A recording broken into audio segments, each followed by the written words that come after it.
Video podcast ujian praktek kelas 9B kelompok 6. Nama anggota kelompok 6, 1. Hijran Aska Diaul Haq, 2. M. Rifat Gajendra, 3. Ratu Safa Nadifa S, 4. Raihan Mahesa Yuda, 5.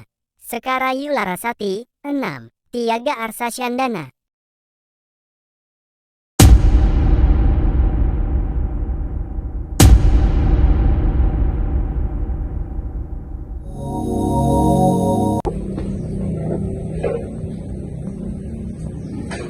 Halo para pendengar semua, kembali lagi dengan saya Raihan Mahesa Yuda di podcast Pincang, perbincangan ringan bersama dengan tamu kita Rifat Gajendra dan Saya Ratu Safa. Oke, mari kita mulai. Pertama, kalian pasti memiliki geng bukan? Sewaktu muda ataupun mungkin sekarang ini. Menurut Wikipedia, geng itu adalah kelompok individu yang berkaitan dengan teman dekat maupun dengan orang yang memiliki pemikiran yang sama seperti kalian, seperti rekan kerja dan sejenisnya. Nah, menurut kalian, apakah remaja diperbolehkan untuk memasuki geng atau tidak? Kalau menurut saya, remaja sangat diperbolehkan mengikuti geng yang mereka minati. Dengan kelompok pertemanan yang lebih nyambung secara pemikiran dan memiliki persamaan, membuat remaja belajar mengenal siapa dirinya dengan lebih baik dan kelak mampu membangun konsep dirinya. Dengan geng, seorang remaja tidak akan merasa kesepian karena ada teman-temannya yang sepemikiran. Coba bayangkan pada usia pubertas ini, kita tidak memiliki kelompok teman atau teman sama sekali. Pasti kita merasa terisolasi dan gagal untuk membangun kreativitas atau pikiran kita. Selain itu, geng dapat membantu remaja lebih produktif dan memperluas hubungan pertemanannya. itu pun kalau gengnya geng positif, kalau masuknya ke negatif gimana?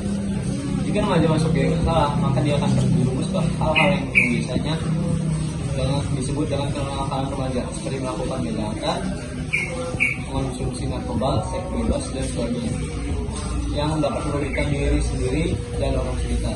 Seperti remaja yang merokok ya? Betul.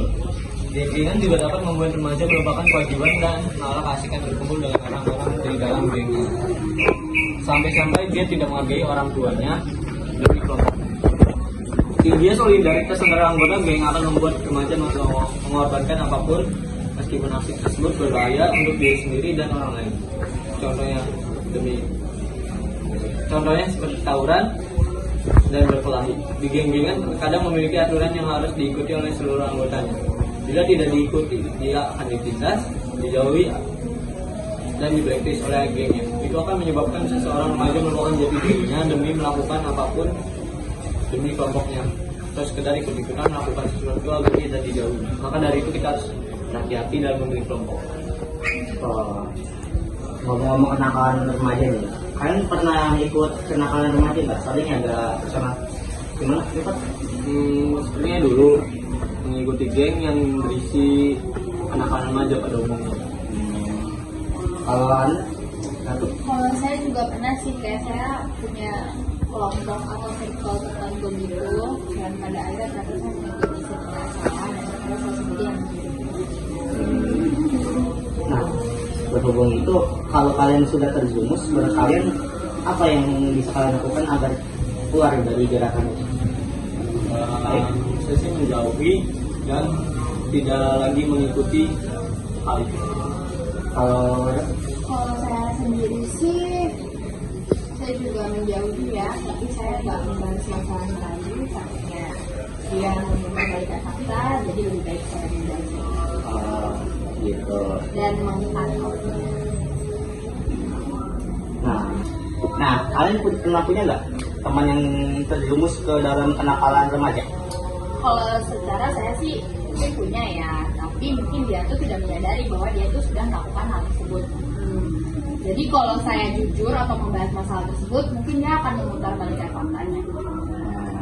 Kalau Anda, Ya mungkin di lingkungan sangat banyak teman-teman yang mengikuti kenakalan remaja tanpa dia sadari. Karena contohnya ya banyak seperti kenakalan remaja pada umumnya. Merokok? Mungkin kayak karena saking banyaknya anak yang terjerumus ke dalam kenakalan remaja, mungkin itu jadi hal yang lumrah kemungkinan karena saking banyak ya. Nah, untuk pertanyaan tapi dari saya, menurut kalian bagaimana cara memilih geng yang benar agar tidak terjerumus ke dalam hal-hal yang seperti tadi? Oh, itu gampang sih, dengan cara carilah game yang menggambarkan manfaat positif bagi kita dan orang lain. Tanyakan kepada dirimu sendiri apakah game kamu itu memberi pengalaman atau tidak, dan pastikan game tersebut tidak terlibat dalam hal terlarang. Selain itu, pastikan game tersebut tidak mematikan jati diri atau perubahan yang tidak terlalu banyak dari diri kita. Kita juga harus dapat kita juga harus dapat membagi waktu antara waktu berkumpul dengan kelompok kita dengan kewajiban kita. Jadi kesimpulannya adalah geng dapat memiliki dampak positif seperti lebih solid, juga dapat membangun jati diri seorang remaja, dapat banyak teman dan lebih produktif, dan lain-lainnya lah. Tapi juga memiliki dampak negatif seperti terjerumus ke dalam kenakalan remaja, seperti yaitu tadi melakukan seks bebas dan sejenisnya. Jadi intinya kita harus pintar-pintar dalam memilih geng agar kita tidak terjerumus dalam hal itu. Oke, sekian dari kami. Terima kasih untuk Rifat dan juga Ratu telah berargumentasi tentang hal ini, yaitu geng. Sekian dari kami. Wassalamualaikum warahmatullahi wabarakatuh. Behind the scenes.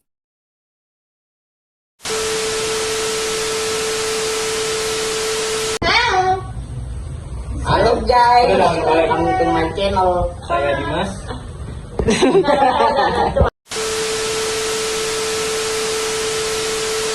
Seperti kalian, seperti rekan kerja dan sejenisnya.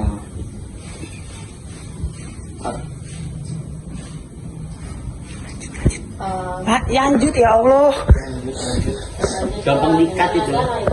Menurut kalian, Lanjut lagi atau enggak dari yang Lu langsung kayak menurut kalian gitu. Apakah remaja diperbolehkan masuk? Tapi kalau pakai ini di kayak gituin rada susahan. yang ini enggak? Oh, lu belum jelasin. Belum. Ya udah lu. A few moments later.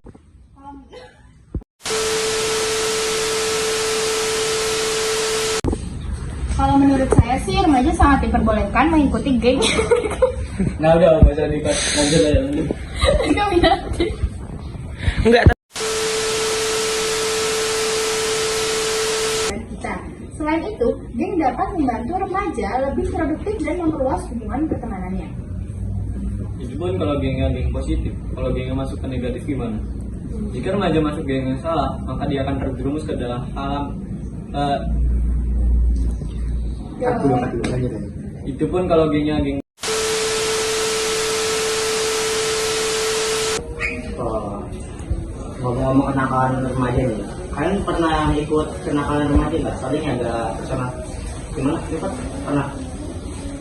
Oh, Gak apa-apa di Pat. ribet sumpah, ngomongnya gimana? Intinya aja. intinya aja. Kalau gue kan nanti lu nanya gue juga kan hari. Iya. Pernah. Yaudah, yuk. Ijan diri dulu pernah. A few moments later.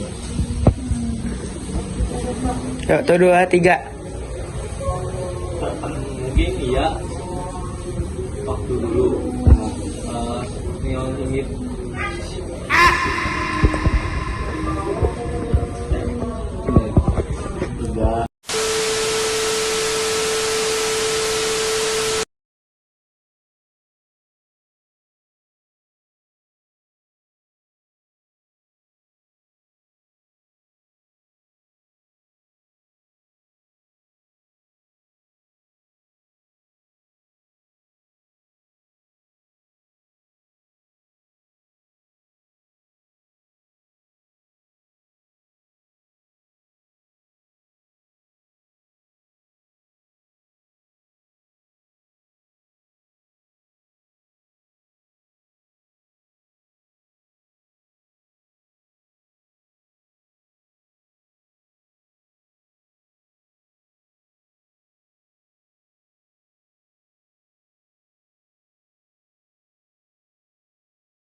Terima kasih.